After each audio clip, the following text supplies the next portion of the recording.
नमस्कार। आइए निपुण संकल्प एंड लाइन मूल्यांकन को समझते हैं बिल्कुल स्टेप बाय स्टेप। अगले कुछ मिनटों में हम इसकी तैयारी से लेकर जमा करने तक की पूरी प्रक्रिया को जानेंगे। तो सबसे बड़ा सवाल यही उठता है कि आखिर ये मूल्यांकन करना कैसे है। चाहे कोई शिक्षक हो या स्कूल प्रशासक, ये गाइड मूल्यांकन को सफल बनाने के लिए हर जरूरी जानकारी देगी। चलिए शुरू करते हैं।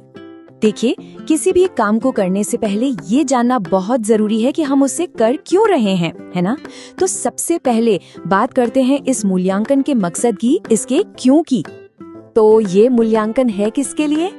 ये क्लास 2 से लेकर क्लास 8 तक के सभी बच्चों के लिए है। और हाँ, निपुण संकल्प प्रोग्राम के तहत जितने भी स्कूल आते हैं उन सब के लिए ये अनिवार्य है, मतलब कंपलसरी है।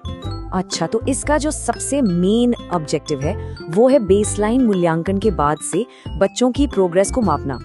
मतलब इससे हमें एक साफ साफ तस्वीर मिल जाती है कि बच्चों ने अब तक कितना सीखा है और हम सब मिलकर कहाँ तक पहुँचे हैं। अब सवाल ये है कि ये इतना जरूरी क्यों है।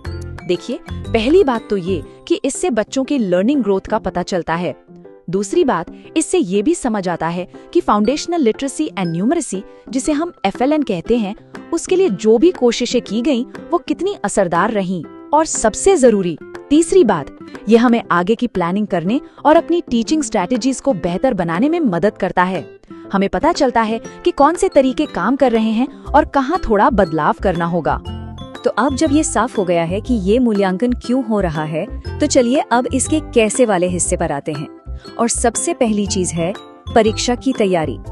एक बात हमेशा याद रखनी चाहिए, अच्छी तैयारी का मतलब है कि पूरी प्रक्रिया एकदम स्मूथ रहेगी।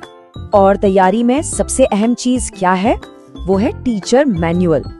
इस बात पर बहुत जोर दिया गया है कि टीचर मैनुअल के बिना ये मूल्यांकन ठीक से हो ही नहीं सकता। इसमें पूरी प्रक्रिया और स्कोर कैसे देना है सब कुछ बताया गया है, तो इसके बिना काम नहीं चलेगा। बैठने की व्यवस्था की बात करें तो नियम बहुत सीधा और साफ है। हर बच्चे के लिए एक अलग डेस्क, यानी 1 स्टूडेंट 1 डेस्क। एक और सवाल जो मन में आता है वो ये कि बच्चों को पेन इस्तेमाल करना है या पेंसिल। इसका जवाब भी एकदम सिंपल है। बच्चे अपनी सहूलियत के हिसाब से नीला या काला बॉल पॉइंट पेन या फिर पेंसिल कुछ भी इस्तेमाल कर सकते हैं।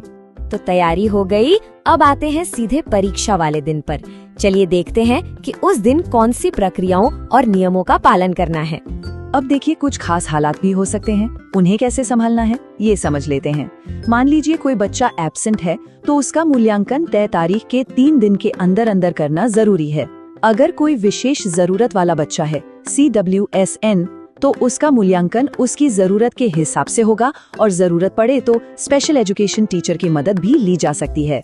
और हाँ, एक बहुत जरूरी बात, टीचर को सवालों का मतलब नहीं समझाना है। बस अगर जरूरत लगे तो सवाल पढ़कर सुना सकते हैं ताकि सबको बराबर का मौका मिले। चलिए अब आते हैं इस पूरी प्रक्रिया के सबसे जरूरी हिस्से पर, OMR शीट को समझने पर। इसे ठीक से भरना बहुत बहुत जरूरी है, क्योंकि इसी से सारा डेटा इकट्ठा होगा और उसी डेटा के आधार पर आगे की प्लानिंग होगी। ये रही OMR शीट। अब हम इसके हर एक हिस्से को एक एक करके समझेंगे ताकि कोई कंफ्यूजन ना रहे। तो OMR शीट को देखें तो ये मोटे तौर पर 2 हिस्सों में बनती है। पार्ट A जो है वो बच्चों के लिए है। इसमें मल्टीपल चॉइस क्वेश्चंस यानी MCQs के जवाब बच्चे खुद भरेंगे। और पार्ट B वो शिक्षकों के लिए है। इसमें डिस्क्रिप्टिव सवालों की कोडिंग करनी है जो टीचर कॉपी चेक करने के बाद करेंगे। अब ये जो स्टूडेंट डिटेल्स वाला सेक्शन है, ये बहुत क्रिटिकल है। डेटा की एक्यूरेसी के लिए ये हिस्सा टीचर को ही बहुत ध्यान से भरना है, बच्चों को नहीं। इसमें हुई एक छोटी सी गलती भी पूरे डेटा पर असर डाल सकती है। पार्ट A में बच्चों को क्या करना है? उन्हें हर MCQ के लिए दिए गए 4 गोलों में से किसी एक गोले को पूरी तरह से भरना है। ये काम पूरी तरह से बच्चों का है। यहाँ स्क्रीन पर साफ साफ दिखाया गया है कि गोला भरने का सही तरीका क्या है और गलत क्या। आधा अधूरा गोला भरना या सिर्फ टिक लगा देना, ये सब गलत तरीके हैं। जवाब तभी सही माना जाएगा जब गोला पूरी तरह से और ठीक से भरा हो। और अब पार्ट B, जैसा हमने पहले भी बात की, ये सिर्फ टीचर्स के लिए है। जब कॉपियां चेक हो जाएंगी तब टीचर दिए गए मैनुअल के हिसाब से जवाबों को कोड करके इस सेक्शन में भरेंगे। ठीक है, तो बच्चों ने अपना पेपर कर लिया। अब इसके बाद क्या करना है? चलिए अब आखिरी और उतने ही जरूरी कदमों पर नजर डालते हैं जिन्हें बहुत सावधानी से पूरा करना है। एक बहुत ही कॉमन सवाल उठता है कि क्या टीचर्स को OMR सीट चेक करनी है? और इसका जवाब है नहीं। पार्ट ए जिसमें MCQs हैं, वो तो सॉफ्टवेयर अपने आप चेक कर लेगा। टीचर्स को सिर्फ पार्ट बी के जवाबों को अलग से मिली असेसमेंट शीट पर चेक करना है। तो आखिर में सब कुछ जमा करने से पहले ये एक छोटी सी चेकलिस्ट है। पहला, टीचर मैनुअल की मदद से पार्ट बी को चेक करें। दूसरा, पार्ट बी के जो कोड्स हैं उन्हें हर बच्चे की OMR शीट पर भरें। तीसरा, सारी OMR शीट्स को ध्यान से दिए गए लिफाफों में पैक करें।